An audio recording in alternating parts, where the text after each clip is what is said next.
Assalamualaikum warahmatullahi wabarakatuh. Sebelumnya perkenalkan, nama saya Alia Putri Rahayu. Di sini saya akan membahas tentang ID, ego, dan superego pada cerpen yang berjudul Sepasang Pengantin Tak Berhias karya Ernawati. Baik, langsung saja kita bahas. Yang pertama itu terdapat unsur ID. Sebelumnya, ID adalah bagian dari ketidaksadaran yang berisi sebuah dorongan yang impuls, termasuk apa yang disebut libido, sejenis energi seksual untuk digunakan untuk segala sesuatu, mulai dari naluri bertahan hidup hingga apresiasi seni. Pada teks di atas ini terdapat kata "aku menggerutu". Aku sangat ingin bersanding dengan ia di pelaminan itu. Nah, pada tokoh di atas ini menggambarkan keinginan dan hasrat diri sendiri yang ingin sekali bersanding dengan laki-laki yang ia cintai di pelaminan itu. Lalu di salindia berikutnya itu terdapat kata "sejenak aku berpikir, apakah gadis bisu itu pantas dengannya, padahal aku sangat ingin mendampinginya". Nah, pada teks tersebut sangat jelas bahwa perempuan bisu ini memiliki hasrat ingin, sama seperti di poin pertama, yaitu bahwa ia sangat mencintai laki-laki itu, tapi ia berpikir bahwa ia tidak pantas untuk laki-laki tersebut, padahal ya, ia sangat ingin mendampingi laki-laki tersebut. Lalu di slide selanjutnya itu adalah ego. Sebelumnya, ego itu apa sih? Nah, jadi ego itu adalah bagian dari ID yang dimodifikasi secara pengaruh langsung dari luar. Ego ini berkembang menjadi perantara antara ID dan realitis dari dunia luar. Idealnya, ego bekerja dengan akal, sedangkan ID kacau dan tidak masuk akal. Ego ini berkembang dari ID selama masih bayi. Nah, tujuan ego adalah untuk memenuhi tuntutan ID dengan cara yang aman dan dapat diterima secara sosial. Nah, pada teks di atas terdapat kata "aku tidak memperdulikan apa yang dikatakan oleh temanku. Aku tetap datang ke pesta itu". Terlihat jelas bahwa pada tokoh di atas, ia memiliki ego yang sangat tinggi. Ia tidak mendengarkan kata temannya, padahal temannya sudah melarangnya untuk datang ke pesta itu. Tetapi ia tetap menyaksikan pesta itu dan ia kekeh dengan pilihan dirinya sendiri agar tetap datang ke pesta tersebut. Nah, di salindia berikutnya ini masih tetap ego ya. Pada teks di atas ini terdapat kata "aku yakin ia masih ingat denganku, meskipun ia sekarang sudah mencintai wanita lain". Pada teks tersebut menunjukkan ego tokoh yang tetap mencintai laki-laki di pelaminan itu. Dan ia sangat yakin bahwa laki-laki yang ia cintai itu memiliki perasaan yang sama sepertinya. Lalu di salindia berikutnya masih ego. Pada teks tersebut dijelaskan bahwa "aku yakin ia masih hidup. Kenangan yang membuat kami bertahan hingga sekarang. Aku dapat merasakan hembusan nafasnya di setiap bangun dari buayan mimpi". Pada teks tersebut menjelaskan bahwa ego pada tokoh yang meyakini dirinya sendiri karena ia selalu bermimpi bahwa orang yang ia sangat sayangi itu masih hidup, dan ia meyakini bahwa hembusan nafasnya masih ada di setiap mimpi-mimpi yang tokoh alami tersebut, karena ia seolah-olah merasakan bahwa masih ada kenangan di hatinya. Nah, salindia berikutnya yaitu terdapat kata "aku sangat lapar dan aku akan makan apa saja yang ada di hadapanku sekarang". Nah, pada teks tersebut sudah sangat jelas bahwa ego dari tokoh di atas sangat tinggi dan ia akan makan apa saja ketika ia lapar. Ia tidak memperdulikan punya siapa makanan itu dan ia akan tetap makan apa yang di hadapannya sekarang. Nah, di salindia berikutnya kita sudah memasuki superego. Sebelumnya, apa sih superego itu? Nah, superego adalah bagian dari ketidaksadaran yang merupakan suara hati nurani atau bisa disebut sebagai melakukan apa yang benar. Fungsi superego itu untuk mengontrol impuls ID, terutama yang dilarang oleh masyarakat. Nah, itu juga membujuk ego untuk beralih ke tujuan moralistik daripada hanya realistis dan berujung untuk kesempurnaan. Nah, pada teks berikut ini dijelaskan bahwa "aku berharap bahwa lelaki yang aku sayangin tidak jatuh di pelukan orang lain. Namun takdir berkata lain. Ia sudah berbahagia dengan pilihannya". Dapat disimpulkan bahwa tokoh tersebut ini ia sangat sabar dan sangat tegar menerima kenyataan yang pahit, bahwa ia harus kehilangan laki-laki yang ia sangat cintai bersama wanita lain. Ia hanya bisa berharap, tetapi takdir berkata lain. Lalu yang terakhir pada teks ini yaitu wanita bisu itu hanya bisa mendengar sambil meneteskan air mata, menyaksikan gemuruh suara pesta di mana menggambarkan kebahagiaan semua orang yang datang ke pesta itu. Ia hanya bisa terdiam menyaksikan semua yang terjadi dan mengikhlaskannya.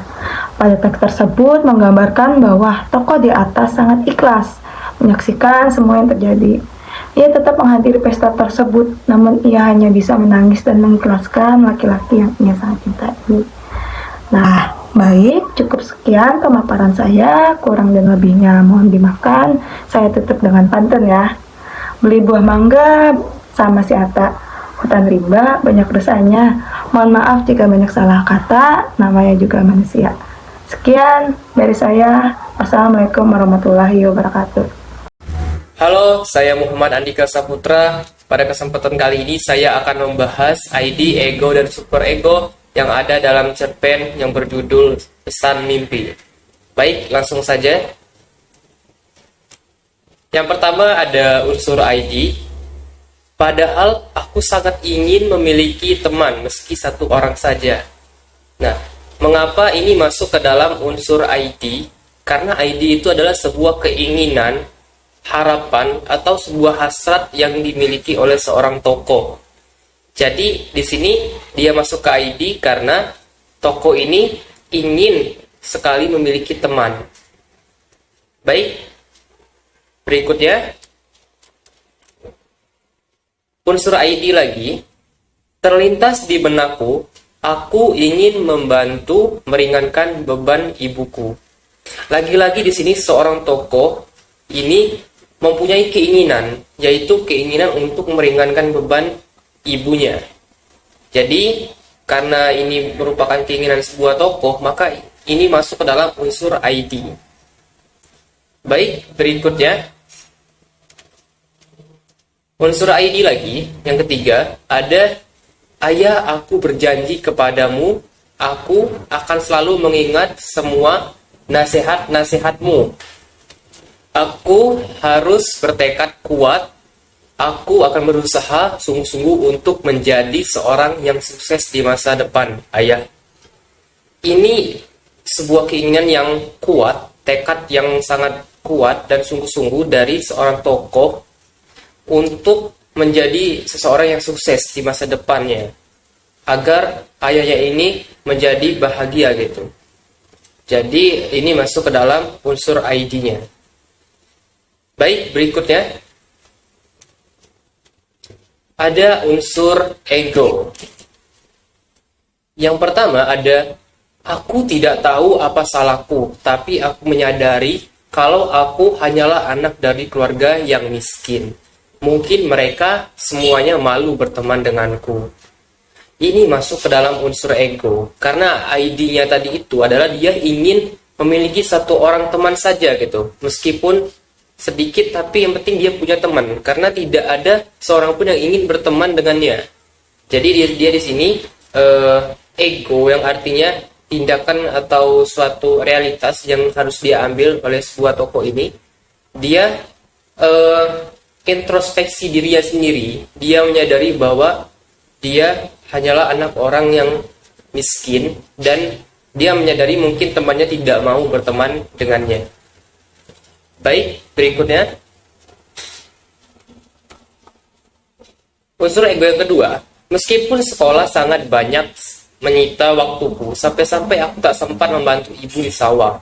Akhirnya, setiap pulang sekolah, aku tidak langsung pulang ke rumah. Aku bekerja, membantu mencuci piring di sebuah warung makan setiap pulang sekolahnya.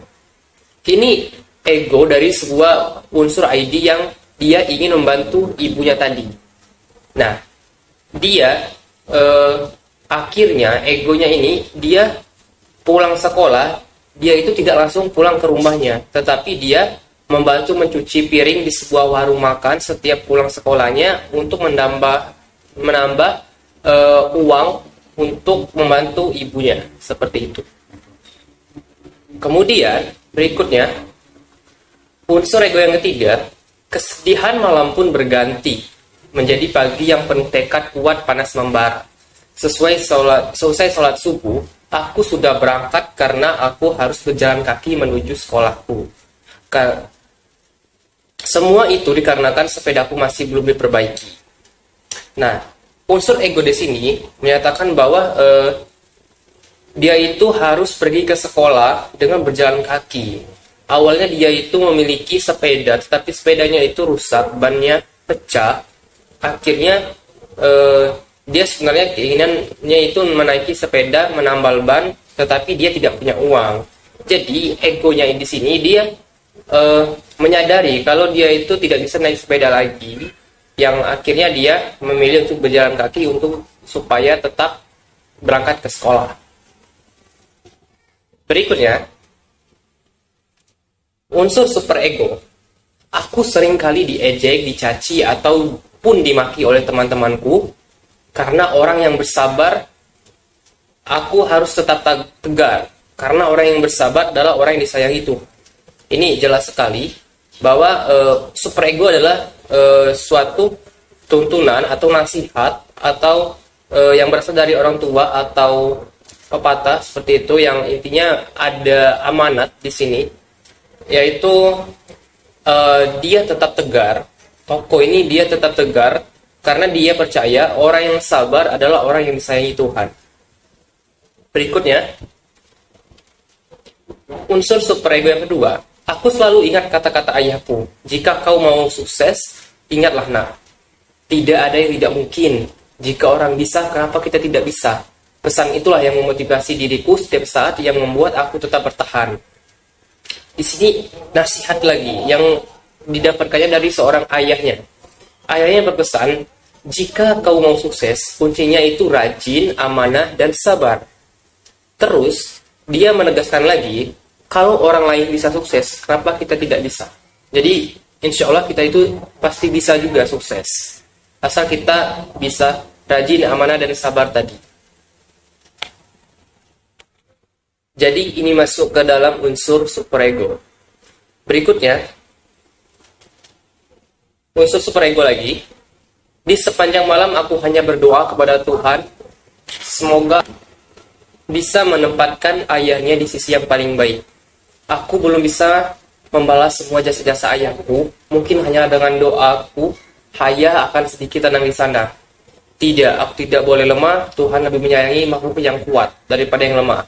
Ayah, aku berjanji kepadamu, aku akan selalu mengingat semua nasihat-nasihatmu. Di sini jelas sekali superego ya. Ceritanya, ayah dari tokoh aku di sini sudah meninggal dunia.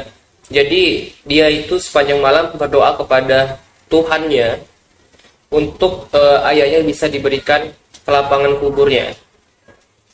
Nah, tapi dia akhirnya bangkit di sini. Dia berkata, aku tidak boleh lemah. Tuhan lebih menyayangi makhluk yang lebih kuat daripada yang lebih lemah. Jadi tokoh di sini mencoba untuk supaya lebih menjadi manusia yang lebih kuat lagi. Berikutnya, unsur superego lagi. Setiap hari aku mengumpulkan receh. Aku percaya akan pepatah, sedikit demi sedikit lama-lama menjadi bukit. Sudah hampir 3 bulan aku mengumpulkannya. Tibalah saatnya untuk membayar uang ujian nasional. Jadi di sini cerita ya. Tadi kan tokoh ini membantu bekerja sepulang sekolah untuk membantu ibunya dalam rangka agar ujian nasionalnya itu bisa dibayarkan dengan uang yang dikumpulkannya. Jadi dia percaya akan pepatah, sedikit demi sedikit lama-lama menjadi bukit. Jadi di sini jelas bahwa ada sebuah petuah di sini yang dia yakini. Jadi ini masuk ke dalam superego. Baik, itu dari saya. Terima kasih. Assalamualaikum warahmatullahi wabarakatuh. Halo, perkenalkan nama saya Safira Yuprasika. Pada hari ini saya akan bahas ID, ego, dan superego yang ada dalam cerpen yang berjudul Robohnya Surau Kami karya Nafis. Baik, langsung saja kita bahas. Yang pertama ada unsur ID. Kalimatnya, ingin tahuku dengan cerita Ajo Sidi yang memburungkan kakek jadi memuncak. Aku tanya lagi kakek, bagaimana katanya kek? Pada kutipan tersebut menunjukkan bagaimana rasa keingintahuan tokoh aku untuk mengetahui cerita Ajo Sidi, sehingga membuat kakek begitu muram. Pada awalnya, tokoh aku menyadari bahwa jika aku bertemu dengan kakek, maka kakek akan gembira menerimanya, karena aku suka memberi kakek uang. Tetapi, sekali ini dilihatnya kakek tampak begitu muram. Tiba-tiba, tokoh aku ingat tentang perjumpaan Ajo Sidi dengan kakek. Aku menyadari bahwa Ajo Sidi adalah seseorang yang bisa mengikat orang dengan bualannya yang aneh. Sehingga ID dalam tokoh aku memberikan dorongan untuk mengetahui apa yang telah dibuakan Ajo Sidi pada kakek. Lalu selanjutnya yang kedua ada unsur ID kembali. Kalimatnya yaitu, mudah-mudahan pisau cukur ini yang kuasa tajam-tajam ini menggorok tenggorokannya. Pada unsur ID kedua terdapat dorongan ID Haji Saleh yang merasa tidak puas akan keputusan Tuhan yang membuatnya masuk neraka. Padahal Haji Saleh adalah orang yang rajin beribadah selama hidup. Hal ini dapat dilihat dalam kutipan berikut. Lalu yang ketiga ada unsur ID, yaitu kalimatnya Haji Saleh tidak mengerti kenapa ia dibawa ke neraka. Ia tak mengerti apa yang dikehendaki Tuhan daripadanya dan ia percaya Tuhan tidak silap. Pada unsur ID ketiga, wujud penekanan ID Haji Saleh yang tidak terima dikirim ke neraka karena Haji Saleh merasa selama hidupnya Haji Saleh selalu beribadah, menyembah Tuhan, bahkan setiap malam menyebut namanya. Hal ini membuatnya bertanya-tanya dan selalu menjelaskan kepada Tuhan bahwa Haji Saleh adalah orang yang taat selama di dunia. Karena di alam bawah sadar Haji Saleh, ia tidak mengetahui bahwa kesalahannya amat banyak dan di alam bawah sadarnya hanya mengingat kebaikannya saja selama di dunia. Next, selanjutnya yaitu ada unsur ego. Kalimatnya yaitu, tadi subuh kakek kedapatan mati di seraunya dalam keadaan yang mengerikan sekali. Ia menggorok lehernya dengan pisau cukur. Kutipan tersebut menunjukkan bagaimana ego tidak memandang nilai moralitas. Keputusan kakek untuk mengakhiri hidupnya dengan menggorok lehernya memang di luar nilai-nilai yang ada dalam masyarakat. Keputusan ini sebagai akibat dari bualan Ajo Sidi tentang kakek yang kemudian menjadikan ego kakek tidak rasional. Kakek memutuskan untuk bunuh diri. Meski ego memberikan pertimbangan, tetapi dorongan ID yang kuat menjadikan ego dalam tokoh kakek memuncak, sehingga pengambilan keputusan menjadi tidak rasional. Selanjutnya yaitu ada unsur ego yang kedua. Kalimatnya yaitu, ini sungguh tidak adil. Memang tidak adil, kata orang-orang itu mengulangi ucapan Haji Saleh. Kalau begitu kita harus meminta kesaksian atas kesalahan kita. Kita harus mengingatkan Tuhan kalau ia silap memasukkan kita ke neraka ini. Pada kutipan tersebut menunjukkan bagaimana peranan ego dalam penyelesaian masalah yang dihadapi Haji Saleh. Masalah Haji Saleh tidak terima masuk neraka dan mengajak teman-temannya untuk protes kepada Tuhan. Selanjutnya, setelah dijelaskan Tuhan, akhirnya Haji Saleh memahami kesalahannya dan mengapa Haji Saleh dimasukkan ke neraka oleh Tuhan. Next, selanjutnya itu ada unsur superego. Kalimat pertamanya yaitu marah. Ya, kalau aku masih muda, tapi aku sudah tua. Orang tua menahan ragam. Sudah lama aku tak marah-marah lagi. Takut aku kalau imanku rusak karenanya. Ibadahku rusak karenanya. Sudah begitu lama aku berbuat baik, beribadah, bertawakal kepada Tuhan. Kutipan tersebut menunjukkan bagaimana superego berusaha memberi pertimbangan nilai moral yang baik pada diri kakek untuk mengambil keputusan agar tidak marah pada bualan Ajo Sidi. Marah bukanlah jalan terbaik, karena jika marah-marah kakek takut iman dan ibadahnya rusak. Superego memberi pertimbangan untuk mengambil keputusan terbaik. Keputusan tersebut ditunjukkan kakek dengan menahan amarahnya. Selanjutnya yaitu ada unsur superego yang kedua. Kalimatnya yaitu, astaga, Ajo Sidi punya gara-gara, kataku, seraya cepat-cepat meninggalkan istriku yang tercengang-cengang. Aku cari Ajo Sidi ke rumahnya, tapi aku berjumpa dengan istrinya saja. Lalu aku tanya dia, Pada kutipan ini memperlihatkan bagaimana superego menekankan keinginan ID untuk menolak ketidaknyamanan akan penyebab kematian kakek. Tokoh aku berusaha segera mungkin mendatangi Ajo Sidi karena ialah penyebab kematian kakek. Ajo Sidi membuat kakek kehilangan akalnya sebagai akibat bualannya yang aneh-aneh itu. Sifat dan perbuatan yang dilakukan tokoh aku merupakan sikap manusia yang luhur budinya dan selalu menghormati kakek sebagai seseorang yang lebih tua. Baik, itu saja yang dapat saya sampaikan. Jika ada salah kata, mohon dimaafkan. Wassalamualaikum warahmatullahi wabarakatuh. Assalamualaikum warahmatullahi wabarakatuh. Perkenalkan, nama saya Rabiatul Awaliyah. Saya akan membahas tentang ID, ego, dan superego dalam cerpen yang berjudul Kado Istimewa karya Jujur Prananto. Baik, selanjutnya unsur ID. Bahwa suatu saat nanti, jika Pak Hargi mantu ataupun ngunduh mantu, ia akan datang untuk mengucapkan selamat. Pada kalimat tersebut menunjukkan sudah lama Bukus memiliki niat dan tekad bulat untuk menghadiri acara Pak Hargi. Tidak bisa tidak, apapun hambatannya, berapapun biayanya, ia harus tetap hadir. Selanjutnya, unsur ego. Kesamaan cita-cita merupakan pengikat hubungan yang tak terputuskan, ucap Bukus. Pada kutipan tersebut menunjukkan, menurut Bukus, cita-cita merupakan pengikat hubungan yang tak terputuskan. Dari kalimat tersebut yang membuat Bukus ingin tetap hadir di acara Pak Hargi. Selanjutnya, unsur superego. Aku jauh-jauh datang ke Jakarta ini, yang penting adalah datang pada resepsi pernikahan putra Pak Hargi. Yang lain tidak, ucap Bukus. Pada kutipan tersebut menunjukkan Bukus yang tetap kekeh ingin hadir di acaranya Pak Hargi walaupun si Wau, anaknya Bukus, sudah memberi pengertian jika Bukus tidak diundang oleh Pak Hargi. Wau khawatir jika nanti ibunya tetap hadir ke sana, ia tidak bisa masuk karena harus menggunakan undangan untuk pembagian tempat mana yang VIP dan mana yang biasa. Itu saja yang dapat saya sampaikan. Apabila ada salah kata, mohon untuk dimaafkan. Sekian, wassalamualaikum warahmatullahi wabarakatuh. Assalamualaikum warahmatullahi wabarakatuh. Salam, Om Swastiastu, Namo Buddhaya, salam kebajikan. Puji syukur kehadirat Allah SWT atas nikmat sehat dan panjang umur. Saya Muhammad Abdullah, anggota dari kelompok 4, ingin menyampaikan hasil analisis ID, ego, dan superego pada cerpen waktu yang berlalu, merupakan tugas akhir mata kuliah psikologi sastra yang diampu oleh Ibu Fatimah MPD. Adapun pengertian ID merupakan hal yang mendasari atau hasrat kebutuhan dasar alamiah manusia, seperti makan dan minum. Pengertian ego yaitu berurusan dengan kenyataan atau realita, berusaha memenuhi keinginan ID dengan cara yang dapat diterima secara sosial. Sedangkan superego merupakan aspek moral dari suatu kepribadian yang didapat dari pengasuhan orang tua atau norma-norma dan atau nilai di dalam masyarakat yang didasarkan pada moral atau penilaian tentang benar dan salah. Pada berikutnya unsur ID yang terjadi pada percakapan. Lah, kok lama sekali sih Bon? Seperti perempuan saja kau, saut Rudi.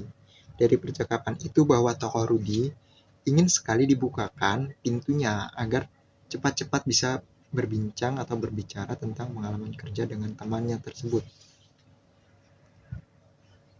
Pada kalimat atau percakapan nomor 2 yaitu, udah jangan kelamaan sini aku bawain koper kamu. Yuk naik sini Ruth di motorku, ucap Boni. Pada kalimat tersebut tergolong ID karena dari percakapan tersebut, tokoh Boni dengan spontan membawa koper Rudi ke atas motornya dan menyuruh Rudi agar cepat-cepat naik ke atas motornya agar tidak ketinggalan pesawat. Pada berikutnya, pernyataan berikutnya yaitu, malam telah tiba, saatnya Boni bercumbu dengan istrinya. Dari kalimat tersebut dapat dikatakan karena Boni dan juga istrinya sudah lama sekali tidak bertemu. Jadi hal yang berhubungan dengan kebutuhan batin akan terasa sekali pada keduanya. Pada berikutnya unsur ego terjadi pada percakapan. Oh iya, kalau kamu udah balik kabarin aku ya Ruth. Kemungkinan bulan depan di perusahaanku yang baru ada lowongan untuk posisi admin. Seperti di perusahaan yang lalu kita lamar Ruth, ucap Boni. Dari percakapan tersebut dapat dikatakan ego, karena walaupun Boni juga memikirkan tentang materi atau harta, namun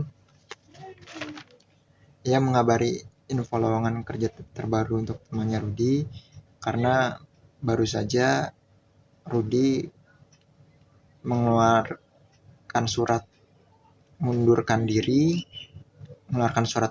diri dari perusahaan yang lamanya.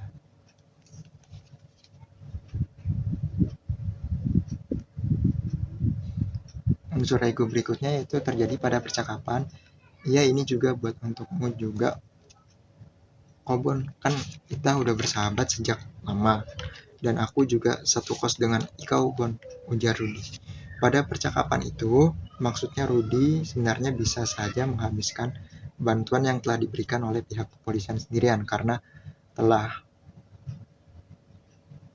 menunjukkan keberanian untuk melawan penjahat-penjahat yang ingin merampok handphone di mall tersebut. Namun ia tidak enak hati karena kebaikan Boni sudah mencarikan kos dan mengirim lamaran kerjanya langsung ke bagian HRD.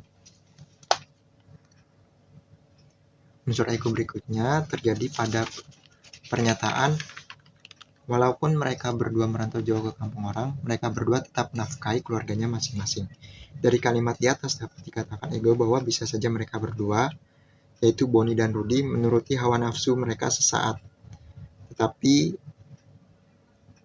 mereka masih mempunyai tanggung jawab yang akan diberikan kepada anak, istri, dan orang tuanya yang berada di kampung.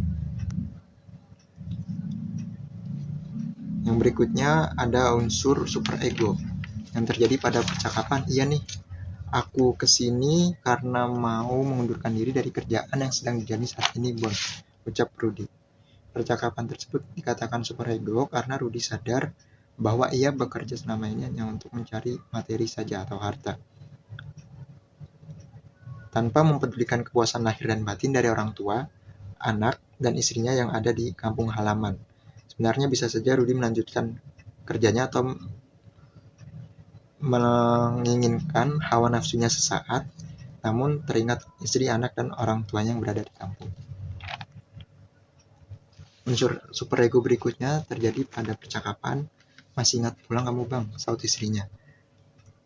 Iya, karena aku teringat sudah beberapa bulan ke belakang tidak memberimu nafkah lahir batin, karena aku masih ada rasa cinta yang terbenak dalam hati terhadap anakku dan juga kamu, Vera, ucap Rudi.